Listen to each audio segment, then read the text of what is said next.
Tenez là, si vous avez sous les yeux un globe, une map monde, regardez donc tout en haut, là où c'est tout blanc, là où c'est même de plus en plus blanc et glacé en cette saison, c'est là qu'on téléphone. Charles Edrich, bonjour.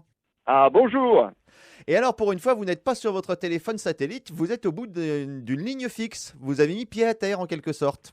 Voilà, donc je suis arrivé hier dans le petit village esquimau qui s'appelle Johaven. Et pour donner une idée des distances, le village esquimau précédent était à 400 km.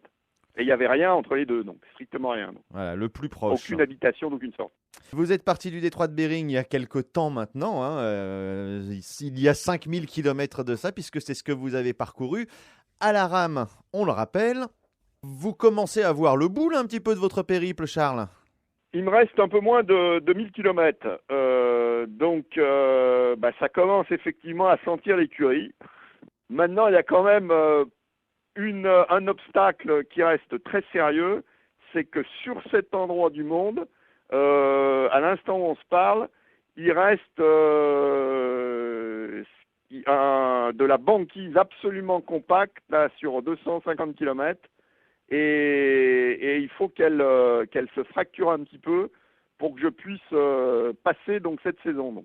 Donc il y a deux possibilités. La première, je m'engage en espérant que la glace se fracture un petit peu, pour aller au bout, évidemment. Et la deuxième, c'est de faire un deuxième hivernage à Johaven et de boucler le passage du Nord-Ouest, donc la partie il me reste 20% du parcours, grosso modo, la saison prochaine.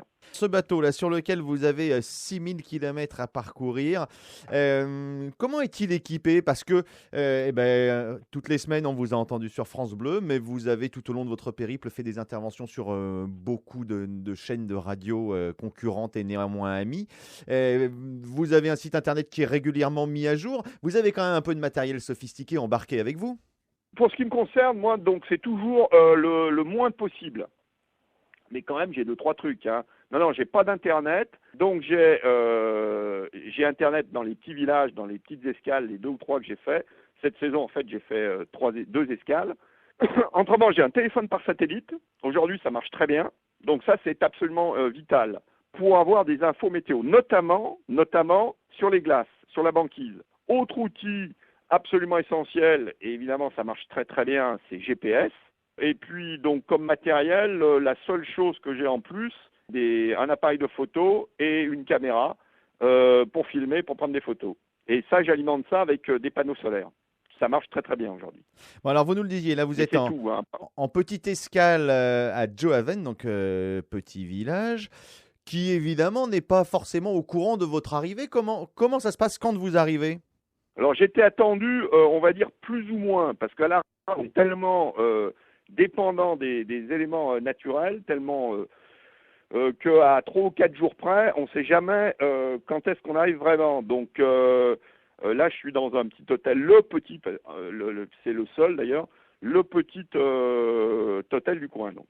Bon, c'est l'occasion aussi. Et par contre, les gens globalement sont extrêmement, d'abord ils sont extrêmement sympathiques, très accueillants tous. Et extrêmement curieux de l'expédition. Il y a deux choses qui les intriguent, qui les sidèrent, on peut dire même. C'est d'abord d'où je viens.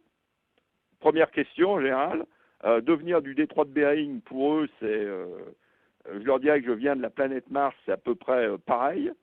Et le deuxième point, c'est comment, quand ils voient l'embarcation, comment je fais pour arriver et pourtant c'est des spécialistes de la vie en conditions évidemment difficiles avec les igloos, etc. Mais comment je fais pour arriver à vivre dans un environnement aussi spartiate, aussi rustique.